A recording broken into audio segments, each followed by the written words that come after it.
Hello, everyone. Welcome. Happy to have you today here at one of our NKA classes, which is New Knowledge Adventures. And definitely this year is New Knowledge Adventures on Zoom. So just wanted to give you some brief history about our program that's been over 15 years now. And a group that started this came together in Pocatello with Idaho State University. And the volunteers looked at many ways to do this type of program. They wanted to make sure that it was affordable, that we had volunteer governance. There's volunteer instructors, as today they give up themselves their time. And they wanted to make sure that we could get any community active in this. And with Zoom, we're definitely able to do that because it can be just about anywhere. And any of these classes, if you have anyone who wants to sign up, they can sure get on from any location in America or internationally. In 2014 is when AARP, Idaho State University Meridian, and the Treasure Valley YMCA partnershiped to expand this, this program into the Treasure Valley. And today we offer so many dynamic and compelling classes, opportunities for seniors to just spend an hour or two with us and learn something new. This fall, of course, it is all because of COVID, this all became now Zoom classes. But we are the first group that are offering these online. And it's all driven by volunteers, and there is a curriculum committee, which I happen to be on, and we just evaluate potential courses and classes that we can give throughout the year. So if you have any suggestions or anything that you're interested in, at the end of this, there'll be an evaluation sheet that we will send through the chat room, and you can ask your questions then, and or give us suggestions. Along the way, Gina Bonaminio, who is going to be doing the class today, everyone is muted, but if you want to ask a question, she's open for you to do that. If not, you can put that chat question into the dialogue and direct it to me, or direct it to all of us if you feel it's something you want to share, and I'll be glad to ask that question for you. So we are definitely thankful to have Gina with us today and share her knowledge. Gina, do you want to do your own bio introduction, or do you want me to do a little bit for you? I can introduce myself. I'll go ahead and introduce myself. So thanks, Marie. So I am Marie's sister-in-law, and I'm excited to be here. So thanks for joining. Today, I will be presenting on the life cycle of Chinook salmon of central Idaho. And so for my background is I work for the U.S. Forest Service, and I started my career working on the Payette National Forest out of McCall, Idaho. I started out working as a watershed technician, meaning I was working to improve watersheds. So we did a lot of road deconstruction. We did a lot of culvert removal to increase passages for fish. And then I went into firefighting, and I was fighting fire for a few years and kind of doing both watershed and firefighting, and thought I was really going to commit and get a permanent job with firefighting. And then all out of the blue, I got a call from a fisheries biologist offering me a job for the summer, and her little carrot that she dangled in front of me was that I could work studying fish and go on fire assignments anytime I wanted. So I was sort of hooked at that point.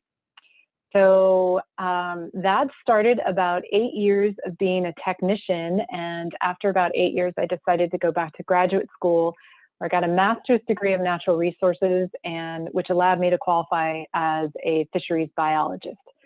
So I continued to work in fisheries biology for another 10 years until I transferred and started doing the work I do now, which is more community outreach, collaboration specialist, and facilitating of leadership teams in the Forest Service. So what I'm presenting to you is going to be based on all the years, my nearly 20 years of working in the streams around McCall, Idaho, and specifically the South Fork of the Salmon River, and studying the wild and hatchery salmon populations there. So with that, I could get started with my presentation if that works, Marie. Sounds great. We'll all be interested. Okay. Slides. All right, get those up. Okay, so today I will be talking about the life cycle, and I'm going to be specifically talking about the central Idaho spring Chinook salmon. So there are many species of salmon and salmonids, and this is going to be specific to the ones in central Idaho. And so really what anadromy is that life cycle. And again, I am going to be talking, so just to kind of orient everybody, here's Boise down here. We have McCall over here, central Idaho, and we have the main stem of the Salmon River. So the Salmon River has some major tributaries. This is the main stem. It originates, its headwaters are around Stanley, Idaho. The Middle Fork, which many of you may have heard of, is a very popular whitewater river, and it's really popular because the entirety of it is within wilderness area designation. The South Fork of the Salmon is where I have spent most of my career working, and it's east of McCall, and it's another major tributary to the Salmon River. And the South Fork has both hatchery fish that are up in the very kind of south end here, headwater end, and then wild strands that spawn here in this kind of central part of the Salmon River. So that's what I'll be talking about today. So the life cycle that I'm going to go through and that are significant to a salmon's life or a salmonid's life is, you know, they all start out as eggs, and they go into this small stage called alvin, and this is where they right after they emerge out of the gravels in a river, and they feed off of their own yolk for many, many weeks, and then they turn into fry. And after a few months, they turn into a little bit larger called fingerlings or parr, and that's based on these parr marks that you begin to see. And they spend several months in this stage. So this is where kind of the stage, if they were to stay in a freshwater environment, they would go from a parr and they would slowly grow into an adult. They wouldn't go through the smolting stage. But for ocean-going fish, they go into the smolting stage, and I'll talk about why that's really important for them. So after their smolting stage, when they're for central Idaho salmon, it's about 18 months for them, is when they begin to smolt, and they start going downstream. So when they get into the ocean is where they become adults. And they spend, a salmonid can spend anywhere from a 1 to 8 years in the ocean. For central Idaho Chinook salmon, it's typically about 3 to 4 years that they spend in the ocean before coming back. Near the end of the life, they become spawning adults. And so there's something in their chemistry and in their brain that triggers them to, again, say, I need to go back to where I came from, and I need to start the cycle over again. And so as adults, they swim back upstream, and their body changes again so that they can be in fresh water, and they head back to where they originated, and they start the cycle all over again. So what is the difference between a resident salmonid life cycle and an anadromous life cycle? So the two things is that smolting stage and the ocean life. So smolting, it can start for a steelhead, it could be in the 2nd, 3rd, or 4th year of that life, depending really on how close to the ocean they are. But for spring Chinook salmon, especially for us around here, it's the spring after their 1st year. And so that spawning or that smolting stage happens downstream of where they spawned and where they've been rearing in headwaters. And so to kind of give you a sense of that spring after is in the South Fork of the Salmon, the Chinook come up and they spawn in typically about August. They start arriving in, hatchery fish start arriving in early July, and they continue to come up, and the wild salmon come up a little bit later, so late July, early August. They start spawning, and they pretty much have all spawned by early September. So those eggs hatch as alvin, usually around November, sometimes as late as early December. And so in about another month from now is when those would be emerging, and they would spend this winter, then a whole nother year, and then the following spring during runoff is when they would go out to the ocean. So it's roughly around 18 months. So what happens when they smolt is they go through quite a few changes. They go through physiological changes. And so this is where they have to be able to, it changes how they exchange water through their skin, their gills, and their kidneys. These changes, these functions have to change. And so they go from what's called a dilute system in freshwater into a concentrated system in the ocean water. And so to explain that a little bit more, so when a fish is in freshwater, and I know that this is not a picture of a salmonid, but it was the best I could come up with at the time. But when a fish is in freshwater, they're always filtering, right? And so what happens is that they're not really drinking water, they're gaining water through osmosis. And they don't need, because they're in freshwater, they don't need to keep a lot of water in their system, their internal system. So they're pumping solutes out through their gills, the cells in their gills, and they're processing a lot of water through large amounts of urine. So that's always going through their system. However, when they go into saltwater, it's different. They actually kind of switch that. Instead of taking water in through osmosis, they are actually letting water out through osmosis. They're drinking the seawater, and they're still pumping the solutes out through the cells in their gills, but they're losing very little through urine. And so their system is, it slows down, and they want to keep some of that fresh water in their system for processing of their oxygen. So their physiological change is one. The other change is a morphological change. And so for many fish, especially if you're fishing in a freshwater stream, a salmonid tends to keep its parr marks. Sometimes they become faint as adults, but you can still see them. But they keep these parr marks. However, when they go to the ocean, they lose those parr marks and they become really shiny. So these are some that are actually closer.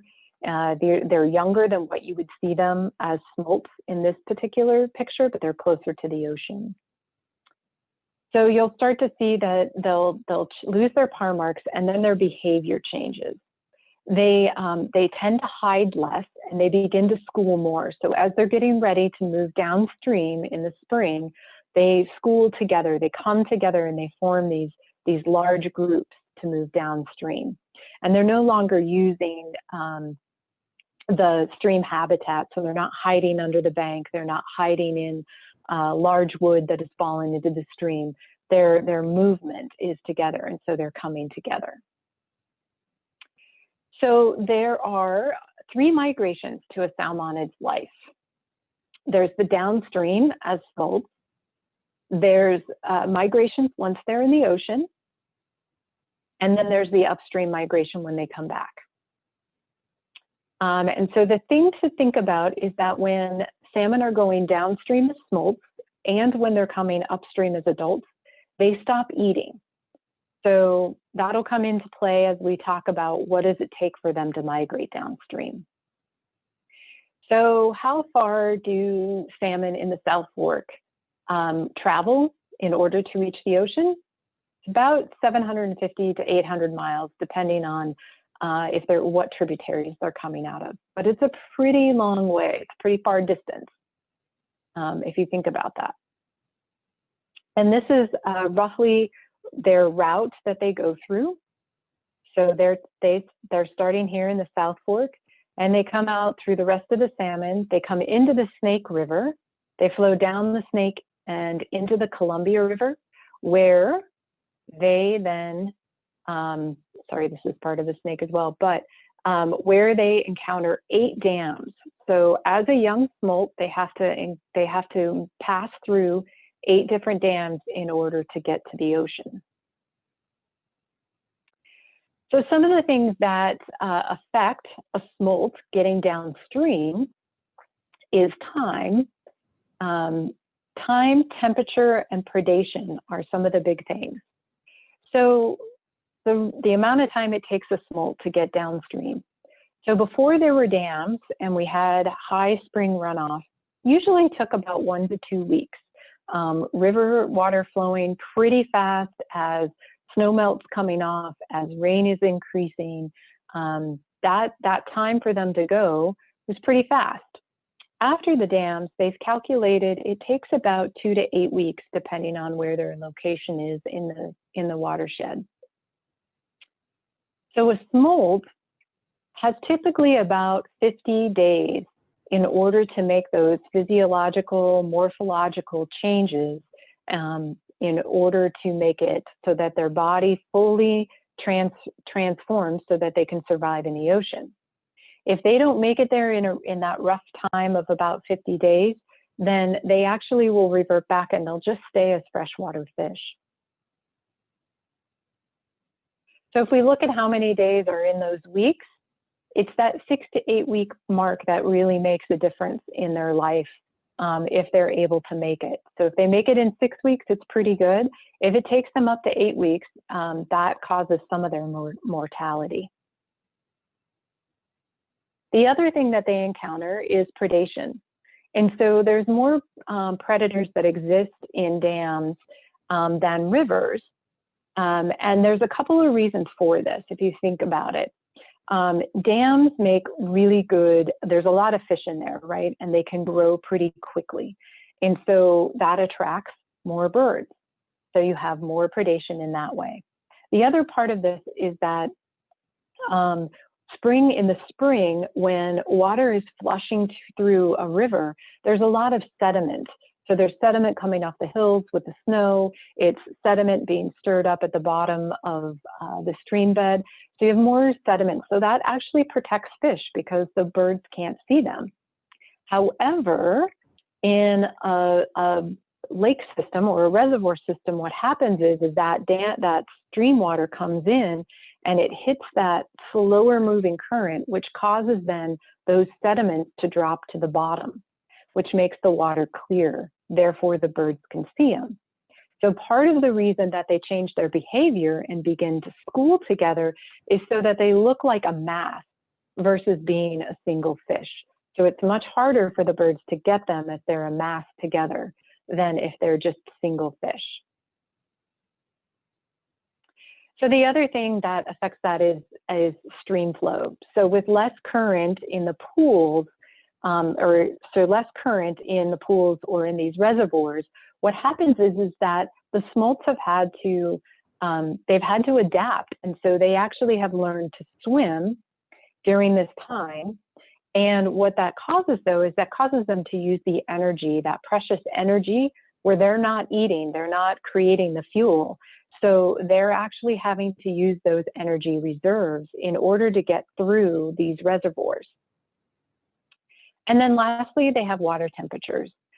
So when you have a large body of water like this, you tend to have warmer water. So there's more, because of the reflection of the sun, you're going to have more of that water is going to heat up. The colder water is going to flow to the bottom, but they don't swim down there. They swim more to the surface, right?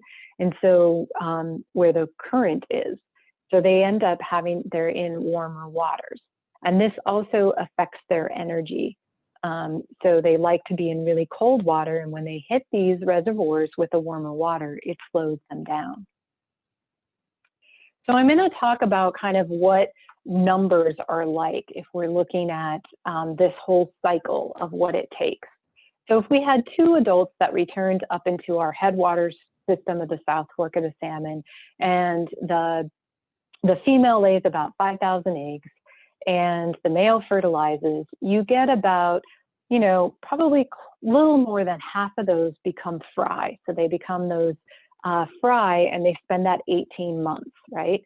So then you'd say, okay, after about 18 months of those 3,500 fry, due to predation, due to competition for food, there's other factors, but mostly it's predation, I would say. You get maybe about 200 smolts from that original 5,000 eggs that go down to the ocean. Those 200 smolts that, you know, make it to the sea, they go out into their ocean life. So let's say about 20-30% of those 200 don't make it to the ocean because of just the general sense of, just try to imagine being a fish going through without dams, just going through some turbulent water, right? You're going to have some mortality there. So of those 200 smolts, you know, you probably get 150 or so that make it to the ocean. They live their life, and of those that are left, you get 10 that return back up. So that's what they predict, or what they assume that it was like before dams. And so after dams, it's a little bit different. You still have the 2 adults returning. You get the 5,000 eggs, the 3,500 fries. However, with a much more perilous trip down the river to make it, you actually have closer to what they feel is about a 50% mortality rate between all of those things that I mentioned, between temperature, stream flow, predation. You get maybe about 100. And of those, then you have the trials of being in the ocean. And so then you maybe get, of the 10, you get about a third of those coming back. So about those 3 adults. And so you really can see over time, since about the mid-60s, there's been quite a decline of fish, salmon, coming back into Idaho itself. And a lot of this is a result of dams. There are other things such as climate change, such as warmer stream temperatures, even without the reservoirs, that affect this. And really what has helped the population at least maintain has been the hatchery program. Okay, so our smolts have made it through their journey, and they've made it to the ocean. So then what gets them in the ocean? So in the ocean, there's a couple of different migrations. So I talked about the second migration is their ocean migrations. So for those fish that come out of the Columbia River Basin, they end up having this lower migration system. So they come out and they come along the coast. They tend to go up and down the coast for a bit, and then they will come out and they'll head over to Alaska, and then they'll come back in this way. So they tend to swim in this whole migration area over their life cycle in the ocean. And so what really, again, there's predation there, and then there's also commercial fishing, which affects them, you know, pretty greatly if you think about it, that impact. Where we got to those 3 adult fish coming back, some of that has to do with commercial fishing. So how long do they stay in the ocean? So for a Chinook salmon, it's about 1 to 4 years. For a steelhead, it's 1 to 3 years. And a steelhead, depending on how close they are to the ocean, they can actually some steelhead will go a couple of times into the ocean and back. But the ones for in Idaho, they typically they have the longer life cycle, like the Chinook, where they just come back once. So their upstream migration. So again, they've lived out their life. They've done their migrations between the West Coast and Alaska. They survived all of that. They survived commercial fishing in the ocean. They stop eating because something in their brain goes off and triggers a scent that they follow back upstream. And they stop eating. So they exist on their body fat supplies, and all of that energy, all that fat supply goes into not only their migration, swimming upstream, but it goes into producing their eggs and sperm. So the issues that they encounter are very much the same issues that they encountered coming down as smolts. So they have predators. Again, they have fish, and they now have more bears that are looking for them, because again, this is in the summer months when bears are awake and they're trying to build up their fat reserves. You have coastline fisheries, so right along, but then in the river systems themselves, you have sports and subsistence fishing. And in Idaho, that is a really important thing, both subsistence fishing for our tribes and sports fisheries. That has become a really strong economic driver in Idaho. And then again, we have the 8 dams that they have to encounter. And so as you can see, these are all, you can see all the main dams of the Columbia River and Snake River.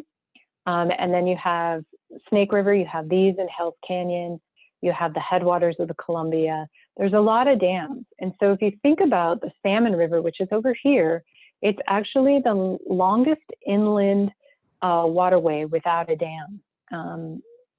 So it's a pretty important piece for Idaho to have the Salmon River. It's quite the claim to say it's our only really free-flowing water system, major water system in the United States. So about those dams, how do fish move around? Well, most of the dams have fish ladders. And so they're able to go up. I mean, they do get some mortality, but they do have built these fish ladders. However, I think it's 2 dams that don't have fish ladders, that were built before really they understood how this would affect migrating fish. And so for those, they actually truck them. So they gather them below the dams. They put them into truck systems, into water tanks, very large water tanks, and they ship them up and around the dam, and they put them back into the stream. And so this is why if you've ever kind of heard other talks about dams or the hatchery programs in Idaho, it's billions and billions of dollars that we spend for our hatchery programs in the state of Idaho. Temperature is another one of the factors. So as it was a factor for the smolts going down, it's also a factor for them going up. Only this time, if they get too warm as an adult, they will actually stop migrating. And so we have had years in the past where we've had really hot, dry summers, and we've had drought summers, and we've lost a lot of migrating adults due to this, where they're dying along the way. And they're not making it to their spawning grounds. And so part of that is that they're using that stored fat to move them upstream in warm water. And so there's less energy for them to then actually produce the eggs or sperm that they need and to make it up there. Okay, but for those 3 adults that actually make it through the dams, they make it past the subsistence and sports fishermen and women. They make it through the warmer temperatures of the streams, and they've made it up. So then what do they do when they get back? Well, they do what they were taught to do, and they spawn. And so they create what's called a red. And I'm really hoping that this video, so as you can see, what they do is they turn on their side and they flip their tail and they stir up all this sediment, and they get the fine sediment gets taken downstream, and they sort the stream beds. So they sort the cobbles, and this is where they create the bed in which they lay the eggs, and then the male comes and lays the sperm on top, and then they cover those with more rocks. So by the end of the time, these fish are pretty beat up, like their tails get pretty beaten up, and they they're pretty well spent at this point. And so it's usually only a couple of days after that they have done this that they survive, and that's where you'll start to see their carcasses on the side of a stream, or they'll float downstream. So to explain a little bit of a red, what happens is you saw that they would lay on their side, and they'll start digging here, right? So this becomes their line of depression. But what that does is that takes that fine sediment to go way downstream, and it creates a bed of a little bit bigger cobbles up here that they then place their eggs and the sperm, and then they again work down here to then cover this part. And what that does is by covering those eggs and getting that fine sediment out, it allows water to circulate through, which keeps the eggs oxygenated. So that's how they survive. And they're feeding on their egg sacs the entire time until they come out as alvin. And then they have that food sac, as you saw in that one picture, and they feed off of that for many weeks until they can start feeding on their own. And so this is actually a photograph that I took one day. And so I don't know if you can hopefully see over here, you can see the tail fin, but this depression here, it's actually a fish is on its side. She's on her side. She's digging in her red. So this is her deposit. And so you can see there's actually 4 fish in this picture, but you can see this one is kind of turned on her side, and she's actually working in that depression and creating her red. So is that all there is? Well, actually, there's just a little bit more. So salmon nutrients actually can be found in the plants and trees around up to about 50 feet of the edge of streams. And this is because, again, you have those carcasses, they'll float downstream, and you have birds that come and eat them. You have other animals that will come and eat them and drag them out. And so there have been studies done at some of the University of Idaho, Washington State, have done studies in which they actually can core trees, and they can dig up cores from the ground, and they actually find nitrogen from the ocean, and they attributed that to actually salmon carcasses. So it's more than just their cycle in the streams. It actually affects the life cycle of the trees and flora around those streams. And that is my presentation. So who has questions? Well, I haven't had anybody say one out loud yet, so I can wait for that. I see one in the chat.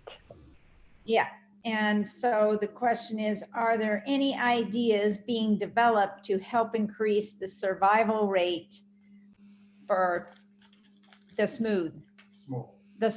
Sorry. Smolt. You call them smolt all along the way until they become salmon? So it's a particular stage that they have. And so there's smolts when they're heading downstream. So when they start to, in the spring, when they start to move downstream is where they go through that smolting. It's called a smolting stage.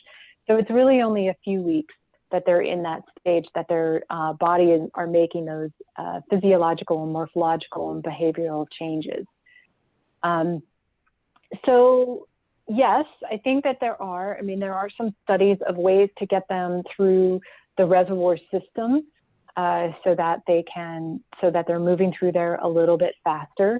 And, so some of that could be, I know I've heard studies where they've tried trucking, where they've captured to try trucking them around to see if that helps them.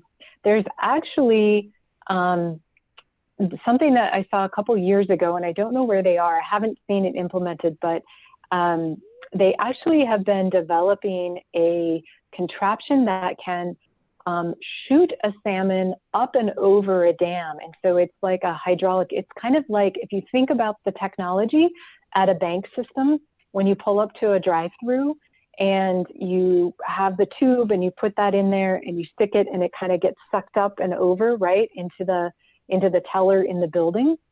So it's similar technology of that, where it's literally a tube that shoots them. And you can you can kind of look this up in YouTube. It's pretty fascinating. But they're finding that actually it seems to be a little bit less stress than the fish ladders on them and in trucking them. So there's movement to that. But as far as the smolts, it's really challenging because they are schooled together, and all of those, it's hard to get rid of the birds. It's hard to get rid of, it's hard to keep the temperature cold enough. So I would say the other thing that they have been doing definitely the last 10 years is they let down more water from those dams in the springtime when they're flushing out, so that they're not having to spend as much time in the reservoirs. And so you might have heard that in the news where they let down the dams in the springtime and they're pushing more water out. It's to help fish move through those systems a little bit faster. And so where Go ahead, Marie. The question is, where did you take that photo? And are there places where someone could watch that spawning of salmon occur? Yeah. So that photo I actually took up on the River. So between Bergdorf and Warren, Idaho, north of McCall. And there are many places that you can drive along the Seasesh. What you want to look for is you want to look for sort of the flatter parts of the water. So not where you see really riffles or white water. You want to see where there's sort of uniform gravel across the bottom and slower, smooth water in August time. And that's where I took that particular picture. Was actually, there's a bridge between the town of Seasesh and Warren. You actually cross the Seasesh River, and there is a place just right upstream of that bridge, or excuse me, downstream of that bridge, where you can often see salmon spawning. Also around Bergdorf Creek and Lake Creek, which comes in right there at Bergdorf Hot Springs. If you walk along Lake Creek there are many places that you can see salmon spawning. And then on the South Fork of the Salmon itself, the best place is if you're driving on the South Fork of the Salmon, which it is a paved road, but Poverty Flats. And so there's a campground that says Poverty Campground. Right past that, as you're driving downstream, there's a flat area and there's many places to pull out. That's some of the best place. And there you can see bald eagles, you can see salmon. If you wait around long enough and are quiet enough, you can maybe even see a bear. And so those I would say that's the best place. That's where I've seen them. So there's a couple places actually along the South Fork of the Salmon that you can see them moving through. You know, I was in reading the description that we did of the class. In April of 2019, you had stated that Governor Brad Little tasked his Office of Species Conservation in establishing a work group dedicated to this. Were you involved in that, or do you know much about that?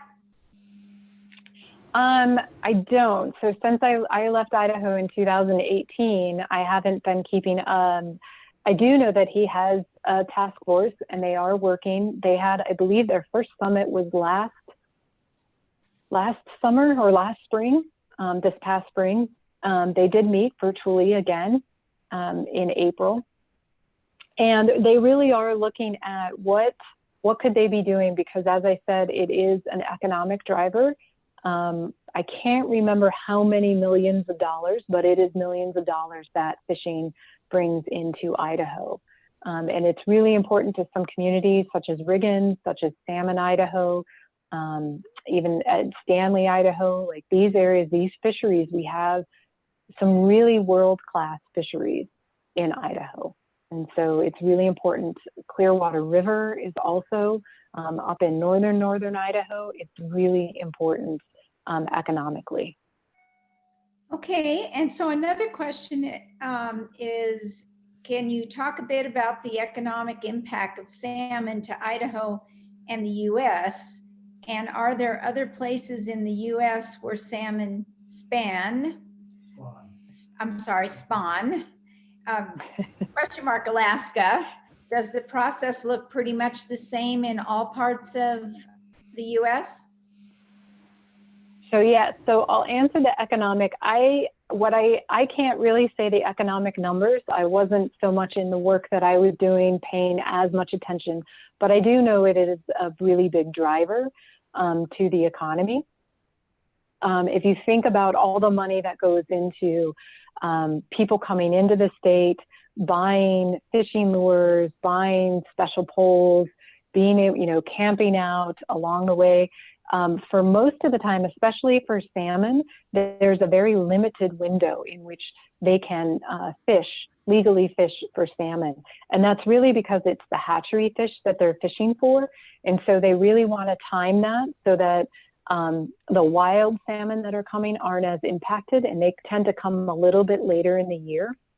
And so if you think about all that goes into it, you know, it goes to people staying in hotels, buying food. So it's more than just, you know, somebody wanting to go out with their fishing pole.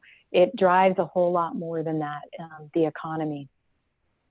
So as far as, yes, this happens, there's Atlantic salmon that do very much the same. There's salmon in Alaska, in Oregon, Washington, California. I know that I have a friend that works in California, and she's been doing a lot of work.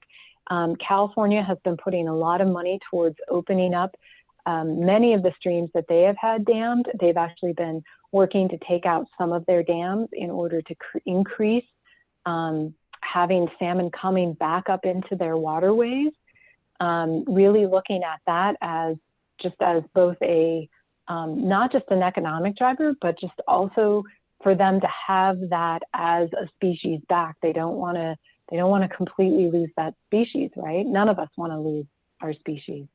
And so yes, the process is very much the same for any salmonid that is coming from freshwater going into the ocean and coming back to spawn. It's that same process that they go through. It just depends, the timing of it might be different. So I think I mentioned before is that for fish that are closer to the ocean, it's less time that they have for those changes and that it takes them to get there. So you had mentioned that there was really about 50% of them that make it, correct? So that's roughly what they say for going out is about a 50% mortality, both as, I mean, if you makes it into the ocean and then part of their ocean life. And so it's quite, there aren't as many that come back. And there's, if you just think about the impacts, there's just more and more. I think as we have, honestly, as we have more humans, there's more impacts to the fish. So we're not just fishing for subsistence anymore. We fish to feed a lot more people. It's commercialized. And we have a lot of other impacts. We have those, like I said, warmer waters, we have irrigation, so that also we have runoff from a lot of our agricultural land that affects the chemicals in our rivers. And so there's been a lot. What I will say is really amazing about salmonids is their ability to adapt. They're very adaptable fish. And so the fact that they have continued to survive, given how much we have, as you know, impacted their habitat, I would say, they're really, really hardy animals to study and to watch. They're just really amazing. And there is nothing like seeing an adult coming and spawning and starting the cycle all over again. So Gina, what is the term, and you've used it, is it salmonid? Salmon? Salmonid. It's the species of fish. Yeah, it's the species of fish. So, you know, a trout is a salmonid as well. If you think about, I'm thinking of another, so bull trout is a char, it's a different species. So it's a particular type of species. Okay. Of fish. So with today being Indigenous Peoples Day, as it is now named, some tribes have fishing rituals, correct? And are there Correct. agreements in Idaho regarding this? Yes, there are. The one that I'm most familiar with is with the Nez Perce tribe. That's when I was working on the Payette National Forest. That's who we worked with quite closely, actually, both in restoration work and in studying of the fish. So it's it's the Nez Perce tribe that runs quite a few of the tagging stations and monitoring. So both tagging them as they go downstream and monitoring as they come upstream. And then we have the Payette National Forest has memorandum of agreement with them on continuing to provide habitat for salmon and steelhead, and then working on restoration projects. And so by that, I mean improving the habitat that those fish have. So I had mentioned at the very beginning that when I started working, I worked as a watershed technician, and primarily the work that we did, I did on that crew, was we would do decommissioning roads. So we would be taking roads off of the system and removing culverts and turning those watersheds that would flow under, typically through a culvert and under a road, turning that back into natural vegetation so that they weren't producing as much sediment into the river system. And so that is a lot of the work that the Payette National Forest does, and they have agreements, and it's both not just an agreement saying we will do this, but there's also monetary agreements to provide for improving of the habitat. Mm-hmm. And then of course they have their treaty rights, and part of that is their fishing rights. And so there are sections of the South Fork of the Salmon River specifically that only tribal members can fish. So you can't have sports fisheries in those sections of the Salmon River. So the term that you've used, and I'm asking this, is the red. So is that's yep, they're red. REDD, and what does that really mean? It's just what you call their spawning ground. It's their red. It's the pillow that it's essentially that whole piece that I talked about. Let's see, I think if you want me to show you the slide, but it's that deposition. Okay. And the pillow of sediment, kind of where the eggs are in the pillow of that sediment, and it allows for water to circulate through. So they build that for themselves. They build that, yeah. And after those eggs are hatched, does that just dissipate, go away? Or and you don't go yep. back to that again? Well, they do actually. So a lot of the work that, some of the work that we were doing on the Payette is we would go and monitor. So we would monitor fine sediment. We had, when the South Fork Salmon River Road was paved, there was an agreement that we made with the U.S. Fish and Wildlife Service that regulates, oversees, I would say, a lot of the work that national forests do. And because we have threatened and endangered species, we consult with the regulatory agencies. So part of our consultation is that we would agree to monitor the sediment loads of these from this historic logging area. We would monitor those sediment loads in this spawning area for wild salmon. And so the Payette actually has over 40 years of data of sediment. And what that is like the other kind of the interesting thing in the work that they've done with the Nez Perce tribe in tracking is the Nez Perce tribe does yearly red surveys. So they walk the stream. They walk about 8 to 10 miles of the stream, and they have identified where the salmon come and spawn, and they typically go back to the same places year after year. And so that's why I was mentioning is if you go to Poverty Flat, is one of those areas is that you can walk along the road and you can see from the roadside even where salmon are spawning in about August time. You can see them because they will go back to the same areas and they use the same gravels. So all the salmon that are in our rivers are considered wild? That's why. No, most of them actually are hatchery fish. There's a very few percentage that are wild fish. Most of the fisheries in Idaho is supplemented heavily through hatchery fish. And actually, our fisheries in the United States, especially in the West Coast, hatcheries came about in the late 1800s along the Columbia River. So we've had hatchery fish for more than a century, probably getting close to 2 centuries now that we've had this. And it's been to supplement because there's just fewer and fewer wild fish. So when you go and buy salmon and you see on a package wild caught, there are less of that wild caught, correct?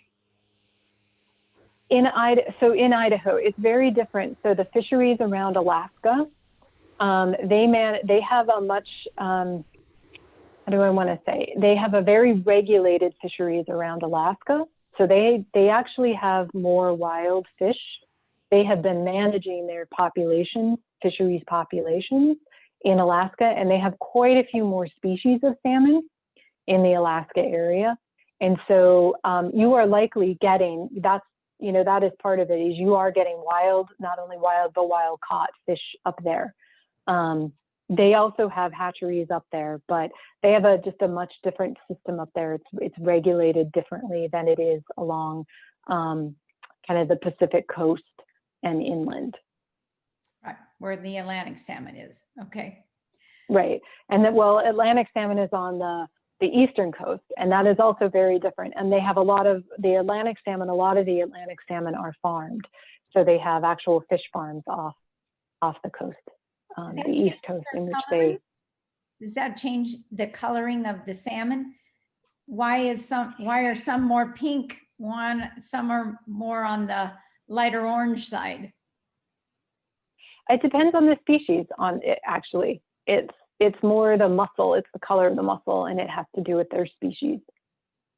Oh, okay. Yeah. All right. Someone really. And I think Someone who go ahead. the flavor of one more than another. How does that come about? The flavoring. I don't really know. I'm sure it has to do with the amount of fats that they have in their system when they're caught, how lean they are, where they've been. I don't know. I haven't looked into that. Yep, you just eat it. You just don't. I like this better than this. I get it. Sheena likes your background, so you have to say what's behind you.